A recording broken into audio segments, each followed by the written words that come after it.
Bonjour à toutes et à tous, et un épisode aujourd'hui qui va parler du syndrome de l'imposteur, mythe ou réalité. Et pour en parler, j'ai avec moi Carole Iso. Salut Carole, Salut Stéphane. tout va bien? Ouais, super. Bon, et c'est le deuxième épisode, donc j'espère que les gens ont vu le premier. Oui, Euh, bien sûr. donc voilà, on va parler du syndrome de l'imposteur. Donc je suis Stéphane Perria, je dirige une agence de formation. Je suis spécialisé en développement commercial et en management, installé à Saint-Germain-en-Laye depuis 8 ans maintenant. Et j'ai des clients qui sont des solopreneurs jusqu'à des PME et des grands groupes sur à peu près 25 secteurs d'activité différents. Ma chère Carole, je te laisse te présenter. Oui, bonjour tout le monde. Je suis Carole Iso. Je suis experte en marketing de réseau. Je développe des équipes d'indépendants à l'international dans le bien-être et la santé avec une super belle société. Je permets à des gens de monter leur boîte, leur micro-franchise pour un moindre coût et puis d'évoluer à leur façon dans le monde entier. Ça peut être du networking ou nomade digital et c'est bien sympa et j'aide et je manage les gens qui souhaitent le faire. Cool, top, un beau projet. Depuis Ouais. combien de temps? Ça fait 9 ans. En mars 2026, ça fera 9 ans. D'accord. Eh ben, écoute, bon Ouais, anniversaire en mars 2026 alors. merci bien. Et alors du coup, le syndrome de l'imposteur, c'est un mythe ou une réalité? Oh bah, je vais dire les deux, Ah, parce que comme ça, je répondrai aux deux. Mais c'est une réalité. Ah là là, mais oui, une très grande réalité, parce que moi, j'avance avec plein d'entrepreneurs indépendants, justement, qui l'ont, ce syndrome. mhm, Et un mythe, pour toutes celles et ceux à qui ça passe par-dessus, et pour eux, ça les atteint pas. Mais ouais, ça peut être les deux. d'accord. Ça se traduit comment? Quand ça l'est, ça se traduit comment? Bah, quand ça l'est, c'est les gens, ils croient, enfin, je pense qu'ils croient pas assez en eux et à Mhm, leurs produits, puisque là, on est quelqu'un qui va chercher, par exemple, des clients. ouais. Ils croient pas assez en eux et pas assez aux produits. Donc, du coup, ils se sentent, oh là là, je suis qui, moi, pour leur parler de ça? J'ai pas d'expérience. Eh oh. Ou alors quelqu'un, je sais pas, qui vient d'ouvrir sa boulangerie ou son salon de massage. Oui, mais j'ai massé que 3 fois. Mais on s'en fout, en fait, il faut y Mm, aller. Voilà, à un ouais. moment, c'est stop, il faut y aller, il faut arrêter de se juger, s'auto-juger. Ouais. Et puis le mythe, pour moi, c'est un mythe parce que c'est tellement ce que je suis et ce que j'ai envie de partager que ça me touche pas. Mais Mm, peut-être qu'au départ, je l'ai eu, mais faut vite switcher, quoi, parce que sinon, mm, tu fais rien de ta vie, tu sors pas de chez toi. Et ce que j'aime dire, moi, justement, c'est pour ça que je le mets en avant. Moi, je vais me faire voir. Et aller se faire voir, aller se montrer à l'extérieur, tu l'as pas, ton syndrome de mm. l'imposteur. Plus tu vas aller vers ça, plus tu vas croire en toi, plus tu vas avoir cette attitude de pas avoir ce syndrome de l'imposteur, je pense. Je sais pas. Ouais, c'est vrai. Alors moi, tu vois, je rencontre pas mal notamment d'entrepreneurs qui ont un peu ce syndrome. Ils ont surtout ce syndrome quand on commence à parler du prix, Ouais. quand on Ouais, c'est vrai. commence à parler budget, à parler argent, et en fait, au-delà du fait qu'ils peuvent avoir une confiance plus ou moins limitée en eux, ou en leurs produits ou leurs services, mais ils sont souvent pas très à l'aise avec le prix en se disant, est-ce que le prix que je propose, ça vaut réellement ça? Mhm. Est-ce que je peux vendre à ce prix-là? Mhm. Est-ce que c'est justifié? Est-ce que je suis pas en train de voler les gens, entre guillemets, etc. Donc, je fais pas mal de travaux avec les clients, avec certains clients Mhm. là-dessus. Pour revenir, finalement, je donne un peu des solutions, hein, mais Bien sûr. revenir, pour moi, le sujet de départ, c'est la valeur de l'offre et la valeur des produits qu'on vend. Ouais. Et pas simplement la qualité, parce qu'on confond souvent la valeur avec la qualité. Moi, quand je parle de valeur, c'est la valeur que le client final obtient parce que il va utiliser mes produits ou mes services. Mhm.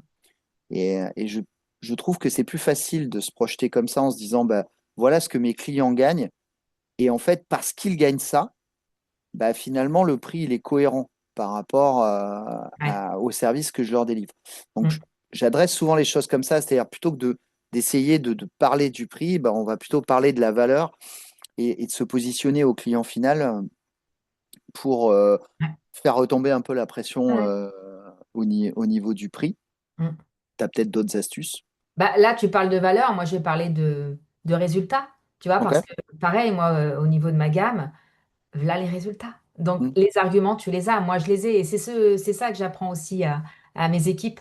C'est comment argumenter Mm, tel ou tel produit, quelle efficacité il a.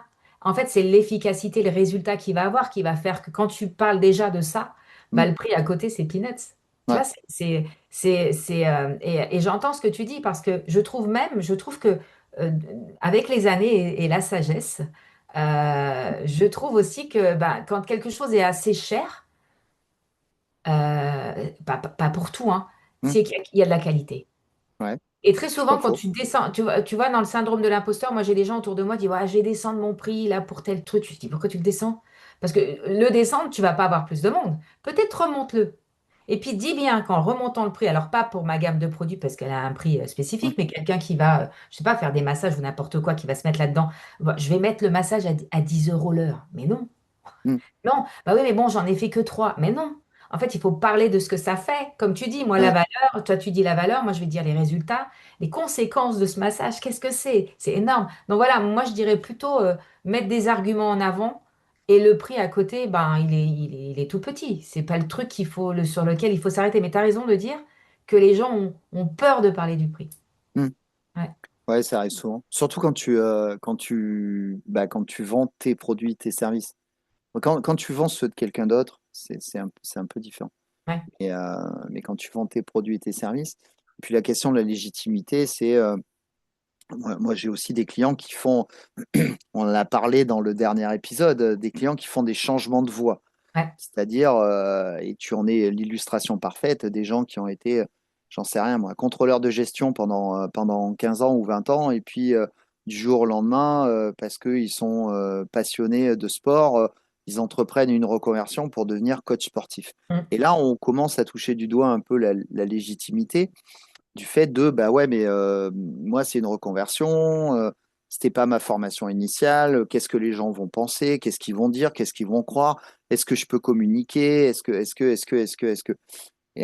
ce que j'ai dit plusieurs fois, c'est à un moment, juste arrêter de vous poser des questions et tester. Tester. Mm. Si vraiment personne n'achète vos produits et vos services, si vraiment tout le monde vous dit que c'est pas bien, c'est pas intéressant et que vous n'êtes pas crédible, il faudra peut-être se poser des questions. Ouais. Mais il y a peu de chances que ça arrive, en fait. Mais Euh, tu l'as dit, les gens se posent trop de questions. oui, je suis d'accord. Je suis d'accord. Excuse-moi, je t'ai coupé là, mais c'est vrai, ils se posent Non, trop de c'est pas grave. questions. C'est énorme les questions que tu te poses. Hmm. Alors que bah, c'est un peu comme quand tu apprends à nager, tu peux lire tous les bouquins du monde. Tant que tu n'auras pas sauté dans l'eau, tu risques pas d'apprendre à nager. Donc à un moment, il faut sauter dans l'eau. C'est pas Alors toi, facile. tu dis sauter dans l'eau, et moi j'aurais tendance à dire, est-ce que tu t'es posé des questions petit avant de marcher? T'es tombé combien de fois? Combien de fois t'es C'est tombé? joli ça. Je vais la garder. Tu t'es pas dit, ah bah attends, alors j'ai marché déjà 1 heure. Non, j'ai essayé de me lever marcher pendant 1 heure et je suis tombée pendant 1 heure. Est-ce que tu t'es posé la question quand tu avais 12, 13 ou 14 mois de te dire, je vais pas y arriver, donc je vais arrêter. En fait, il faut arrêter de se poser les questions. Ouais. Et en fait, c'est le lot, allez, sur 100%, c'est 97% de la population qui se pose des questions. Hmm. Ouais, je suis d'accord. Mais pourtant, ça fait pas forcément avancer. Non. On Mm. peut. Moi, je pense qu'à un moment, il faut y aller. Si on a travaillé sa compétence. Alors, on a fait des formations, ça peut être de la reconversion, peu importe, hein, mais on a travaillé sa compétence. On a travaillé son offre Mm. de produits, son offre de service. On a travaillé son périmètre commercial. On sait à qui Ton on va le attitude vendre, aussi. son attitude, puis on sait ce que ça apporte. On en revient à la valeur. Euh, voilà, il n'y a pas de raison. On est légitime pour faire telle ou telle chose, telle ou telle action. Mais c'est vrai on a souvent en tête, alors c'est peut-être un peu franco-français, le fait que bah, globalement, si tu fais des études de droit, tu vas devenir avocat et tu vas rester avocat toute ta vie. Mm. Si tu fais des études de sport, tu vas être entraîneur ou prof de sport et tu vas faire ça toute ta vie. Si tu fais des études de commerce, bah, tu vas être commercial, tu fais ça toute ta vie. On Mm. a un peu quand même ce syndrome, je sais pas si c'est un syndrome, mais on a un peu cette idée un peu fixe de finalement on est dans une branche, on est dans une filière et on va la faire toute notre vie. Et puis en fait, bah, tu te rends compte que tu changes souvent de voie, que tu peux C'est bien. faire de la reconversion, etc. Mm. Et si tu te donnes les moyens, il n'y a pas de raison d'avoir le syndrome de l'imposteur en fait. Exactement. Ouais, mais c'est cette peur, hein. On est là-dedans, hein. Cette peur-là, moi, j'arrête pas de le dire. à toutes mes équipes, ce syndrome de l'imposteur qui est quand même la peur au départ. Bah, regarde, tu as un placard en face de toi? Ouais, bah, ouvre-le, mets la peur dedans, le syndrome de l'imposteur, tu fermes, et c'est bon, quoi. Pour la journée, tu l'as pas, un jour, ça ressortira, mais Mm. mets ça dans ton placard et go, vas-y. Et il n'y a rien de mal en fait. Dans la vie, on ne se pose pas la question de comment on va dire ça à notre gamin, que je le dis, comment on va demander notre baguette à la boulangerie. Est-ce qu'on a peur de faire ça et ça? Non, souvent pas. Mm. Donc c'est pas parce qu'on va ouvrir notre nouvelle société et qu'on a été bouché qu'on peut pas être coach sportif, quoi. Enfin voilà, moi je trouve Absolument. ça bien. En plus, on est des humains et on peut choisir ce qu'on veut dans Mm. notre vie. Bah go, on y va quoi. Mm. Bah écoute, je pense qu'on va finir là-dessus. Ouais. Go, on y va. Go, on y va? Allez. Ouais, Moi, go, j'y on suis y va. allée, mais moi, j'y vais Tout à fait. encore, hein. Ouais, ouais, l'entrepreneuriat. Je pense qu'une fois que tu as pris la piqûre, Ouais.